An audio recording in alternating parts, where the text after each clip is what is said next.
नमस्कार. मी ॲडव्होकेट किशोर पाटील. जाणून घेऊया कायदा या आपल्या यूट्यूब चॅनलवरील प्रश्न उत्तरांच्या पुढील व्हिडिओमध्ये आपले स्वागत आहे. मित्रांनो, आज आपण आपल्या सबस्क्रायबर मित्रांनी जे काही प्रश्न विचारलेले आहेत तर त्यातील काही निवडक प्रश्नांची उत्तरे समजून आणि जाणून घेण्याचा प्रयत्न करणार आहोत. मित्रांनो, व्हिडिओला सुरुवात करण्या अगोदर तुम्ही जर आजपर्यंत आपलं चॅनल सबस्क्राईब केलं नसेल किंवा तुम्ही जर आज पहिल्यांदा आपल्या चॅनलला भेट दिली असाल तर ते चॅनल आज रोजी लगेच सबस्क्राईब करा, जेणेकरून मी देत असलेली नवनवीन कोणतीही अपडेट ही तुम्हाला मिळत राहील. मित्रांनो, आपल्या युट्यूब चॅनलवरती आपल्या सबस्क्रायबर मित्रांनी जे काही प्रश्न विचारलेले असतात तर त्या प्रश्नांची उत्तरे त्यांच्यापर्यंत पोहोचवण्यासाठी किंवा त्या प्रश्नांच्या माध्यमातून इतर लोकांना देखील त्यांना भेडसावत असलेल्या प्रश्नांची उत्तरे मिळण्यासाठी आपण प्रश्न उत्तरांचे सेशन हे सुरू केलेलं आहे. तर त्यापैकी आजचा पहिला प्रश्न असा आहे की कूड असताना जर एखाद्या जमीन मालकाने ती कुळाची जमीन विकून टाकली किंवा दुसऱ्याला खरेदी देऊन टाकली तर अशा परिस्थितीमध्ये कायदेशीर तरतूद आणि त्यामध्ये उपाय काय? म्हणजे जर अशा परिस्थितीमध्ये ती जमीन जर विकून टाकली असेल तरी देखील ती जमीन ही पुन्हा कुळाला प्राप्त होऊ शकते का? असा एक प्रश्न आपल्या सबस्क्राईबर मित्रांनी विचारलेला आहे. तर मित्रांनो, या प्रश्नाचं उत्तर देत असताना एक गोष्ट लक्षात घ्या. कूड कायदा कलम 1948 हा महाराष्ट्रासाठी लागू आहे. महाराष्ट्र म्हणजे मुंबई आणि विदर्भ आणि मराठवाडा या महाराष्ट्रातील जे काही इतर भाग आहेत तर त्यांच्यासाठी देखील वेगळे कायदे आहेत. तर मित्रांनो, तुम्ही ज्या भागामध्ये असाल तर त्या भागामध्ये असताना तुमच्या सातबाऱ्या उतार्याच्या इतर अधिकारामध्ये कशा स्वरूपाचा शेरा हा नमूद आहे हे अगोदर बघणं गरजेचं आहे.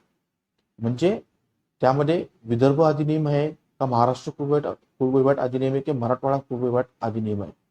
आता मित्रांनो, ज्यावेळेस एखादी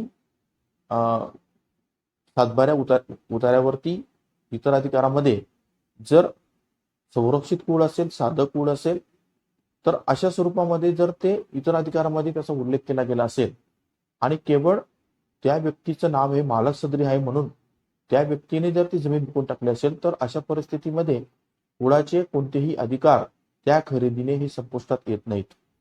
कारण 1/4/57 रोजी किंवा त्या अगोदर जर ती व्यक्ती कुळ आहे असं दर्शवणारा कुठलाही कागदोपत्री पुरावा जर तुमच्याकडे असेल तर अशा परिस्थितीमध्ये त्याने जरी ते हस्तांतरण करून दिलेलं असेल तरी त्या हस्तांतरणाला कायद्याने काही किंमत होत नाही. कारण ज्या दिवशी कुळाचे नाव हे सातबाऱ्या उतार्यावर दाखल होते त्याच दिवशी त्या जमीन मालकाचे संपूर्ण अधिकार हे संपुष्टात येत असतात. त्यामुळे जरी कुळ असताना कुळाची जमीन जर जमीन मालकाने विकून टाकली असेल तरी देखील त्या खरेदी विक्री व्यवहाराचा किंवा त्या हस्तांतरणाचा कोणताही परिणाम हा त्या कुळावर होत नाही.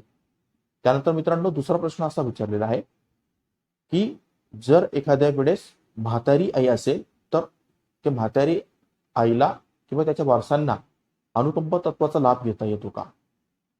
आता मित्रांनो, हा प्रश्न थोडासा मोगम स्वरूपात आहे.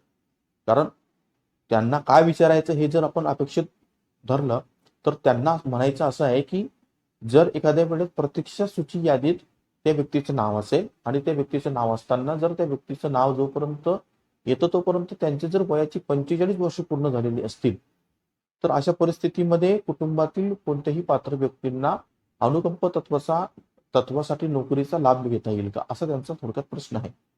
तर मित्रांनो, या प्रश्नाचं उत्तर घेत असताना ज्यावेळेस एखाद्या कुटुंबातील कर्ता कमविता व्यक्ती हा मयत होतो आणि त्याच्यावर जेव्हा उपासमारीची वेळ येते ती वेळ येऊ नये म्हणून जी काही महाराष्ट्र शासनाने केलेली सोय आहे तर तिला आपण अनुकंपा तत्वाची नोकरी असं थोडक्यात म्हणू शकतो. तर मित्रांनो, अनुकंप तत्वाची नोकरी लागण्यासाठी वयाची अट ही 45 वर्ष आहे. काही ठिकाणी 43 वर्ष म्हणतात, काही ठिकाणी, पण कायद्यामध्ये जर बघितलं तर 45 वर्षाचा उल्लेख केलेला आहे. म्हणजे कायदा म्हणजे शासन निर्णय किंवा शासन परिपत्रकामध्ये. परंतु जर त्या व्यक्तीचं नाव हे प्रत्यक्ष यादीत असताना जर ती व्यक्ती ही 45 वर्ष वयाची असली तरी देखील तिचं नाव काढण्यापूर्वी तिच्या कुटुंबातील म्हणजे तिचा मुलगा असेल, मुलगी असेल किंवा पात्र जो सदस्य असेल तर त्याचं नाव तुम्हाला अनुकंपा तत्वासाठी दाखल करता येऊ शकतं. त्यानंतर मित्रांनो, तिसरा प्रश्न असा आहे की जर सातबारा उतार्यावरती ज्या मालकाचं नाव आहे, ज्या मालकाकडून तुम्ही खरेदी केली असेल, तो मालक जर मयत झाला तर तो मालक मयत झाल्यानंतर त्या व्यक्तीच्या वारसांकडून तुम्हाला त्या जमिनीचा व्यवहार हा करता येऊ शकतो का? म्हणजे खरेदी खत झाला आहे, परंतु त्याचं नाव हे उतार्यावर लावण्यासाठी राहून गेलंय काही कारण असतं. आणि अशा परिस्थितीत जर तो ज्या व्यक्तीने ती खरेदी दिली असेल ती व्यक्ती जर मयत झाली असेल, तर मग त्याच्या वारसांकडून तुम्हाला तो दस्त म्हणजे त्या दस्ताची किंमत काय किंवा त्या व्यक्तीच्या वारसांकडून तुम्हाला ते खरेदी खत म्हणजे उतार्यावर नाव लावता येईल का? तर अशा परिस्थितीमध्ये एकच करायचं की जो व्यक्ती मयत असेल तर त्या व्यक्तीचा मृत्यूचा दाखला आणि त्या व्यक्तीचे जे वारस असतील तर त्या व्यक्तीच्या वारसांचे नाव हे अगोदर सातबारा सदरी लावायचं आणि त्यानंतरच तुमचं नाव हे सातबारा सदरी नोंदवलं जाऊ शकतं. बऱ्याच वेळेस अशी परिस्थिती असते की खरेदी खताचा व्यवहार झाल्यानंतर काही कारणास्तव सातबाऱ्या उतार्यावरती नाव लावणं राहून जातं आणि अशा परिस्थितीमध्ये ती व्यक्ती जर मयत झाली तर तिचे वारस हे त्या व्यक्तीचं नाव लावण्यासाठी हरकत घेतात, अडथळा आणतात. परंतु असं जरी असलं तरी तुमच्याकडे जर नोंदणीकृत खरेदी खत जर असेल तर त्याच्या आधारावर तुम्ही मालक म्हणून घोषित करून घेण्यासाठी दिवाणी कोर्टात दावा देखील करू शकतात. त्यामुळे अशा परिस्थितीमध्ये भीती बाळगण्याचं कोणतंही कारण नाही. त्यानंतर मित्रांनो, चौथा प्रश्न असा विचारलेला आहे की राजीनामा जर सरपंचाने दिला असेल तर तो किती दिवसात मंजूर होतो? या प्रश्नाचं उत्तर घेत असताना महाराष्ट्र ग्रामपंचायत अधिनियम कलम 29 मध्ये सरपंच, उपसरपंच आणि सदस्य यांनी राजीनामा कसा द्यावा, कुणाकडे द्यावा आणि कोणत्या फॉर्म मध्ये द्यावा या संदर्भातली कायदेशीर तरतूद करण्यात आली आहे. तर या कलमाचा जर आपण विचार केला तर या कलमामध्ये राजीनामा जर द्यायचा असेल म्हणजे सरपंचाला जर द्यायचा असेल तर तो बीडीओकडे दिला जातो, उपसरपंचांना जर राजीनामा द्यायचा असेल तर सरपंचाकडे दिला जातो आणि सदस्यांना जर राजीनामा द्यायचा असेल तर सरपंचांकडे दिला जातो. आता राजीनामा ज्यावेळेस दिला गेला त्यानंतर तो राजीनामा मान्य आहे किंवा नाही, खरा आहे किंवा खोटा आहे याबाबतचं विवेचन करण्यासाठी विशेष सभा बोलवली जाते आणि ती विशेष सभा ही 7 दिवसाच्या आत बोलवली जाते. ती सभा बोलवल्यानंतर त्या सभेमध्ये ज्या व्यक्तीने राजीनामा दिला असेल म्हणजे सरपंचाने दिला असेल, उपसरपंचाने दिला असेल किंवा सदस्याने दिला असेल तर त्या व्यक्तीला तुम्ही दिलेला राजीनामा हा तुम्हाला मान्य आहे का? त्यावेळेस जर राजीनामा त्या व्यक्तीने मला मान्य नाही असं सांगितलं तर तो राजीनामा ऑटोमॅटिकली त्या ठिकाणी सस्पेंड होतो, कॅन्सल होतो.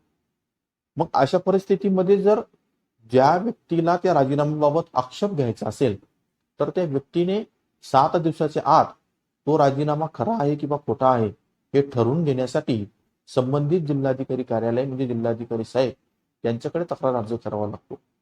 त्यामुळे राजीनामा दिल्यानंतर तो मंजूर होण्यासाठी किती प्रोसिजर म्हणजे किती कालावधी लागतो तर या प्रश्नाचं उत्तर तुम्हाला मिळालंच असेल. तर मित्रांनो, अशा स्वरूपामध्ये आजच्या व्हिडिओमध्ये आपण आपल्या सबस्क्रायबर मित्रांनी जे काही प्रश्न विचारलेले होते तर त्या प्रश्नांची उत्तरे जाणून आणि समजून घेण्याचा पुरेपूर प्रयत्न केलेला आहे. आजचा हा व्हिडिओ तुम्हाला कसा वाटला ते जरूर कळवा.